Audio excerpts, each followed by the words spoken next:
السلام عليكم ورحمة الله وبركاته. ازيكم يا حبايبي؟ عاملين ايه؟ يا رب تكونوا بخير.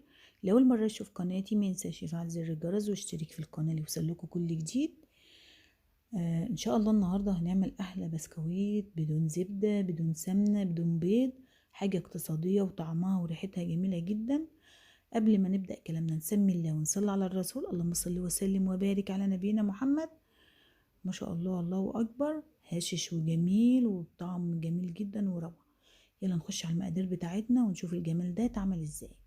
معايا حوالي معلقتين ونص سكر بودر، ربع كوباية، عليهم ربع كوباية زيت زائد معلقة.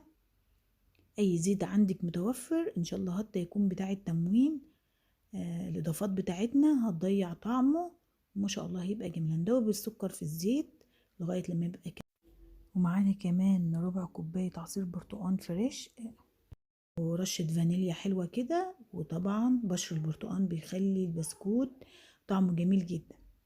معايا حوالي كوبايتين 2 دقيق، عليهم ربع معلقة بيكنج باودر، ربع صغيرة، معلقة من اللبن البودر، ومعلقة من الكاستر، ورشة من الملح بين صوابعك كده.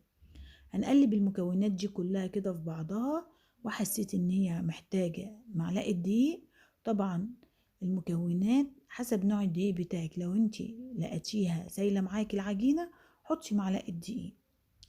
هنقلب المكونات، وده طبعا كيس الحلواني بتاعنا، ولازم العجينة تكون مرنة كده عشان تخرج معاكي من الكيس الحلواني بسرعة. هنعبيها كده في الكيس معانا، وبعد كده نفضي الهواء بتاعها ونشتغل. نجيب صاج، طبعا الصاج مش مدهون اي حاجة. وهنعمل بقى تشكلي البسكوت بتاعك كده الحجم اللي انت عايزاه. انا حبيت ان هو يكون وسط كده. وبعد كده هنكون مسخنين الفرن على درجة حرارة 180 واحنا شغالين في البسكوت. كده انا خلصت الكمية بتاعت البسكوت.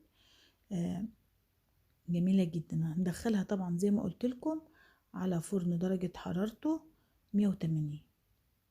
ودي الكمية اللي كانت معايا وهو في قلب الفرن اهون. ما شاء الله، الله اكبر، حاجة كده روعة. وطبعا هنديله لون من تحت، وهنولع الشواية عليه لو انت حابة ان انت تحمري الوجه بتاعه.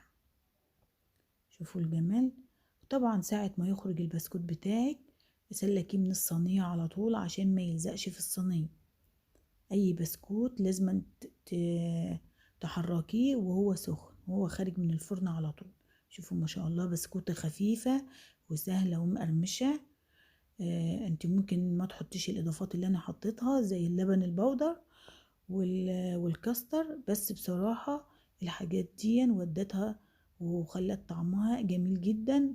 وانتوا ما تنسوش ان هو مش محطوط له بيض ولا زبدة، الحاجات اللي هي بتديله طراوة. وبسكوت مقرمش وجميل. شوفوا الجمال، حاجة كده طعمها روعة. ودي الكمية من كوبايتين دقيق زائد معلقة كده كبيرة. ما شاء الله، وريحة البرتقال ما شاء الله عليها جميلة جدا. ليه تشتريه من بره وانت تقدري تعملي كل حاجة في البيت؟ ما شاء الله عليه.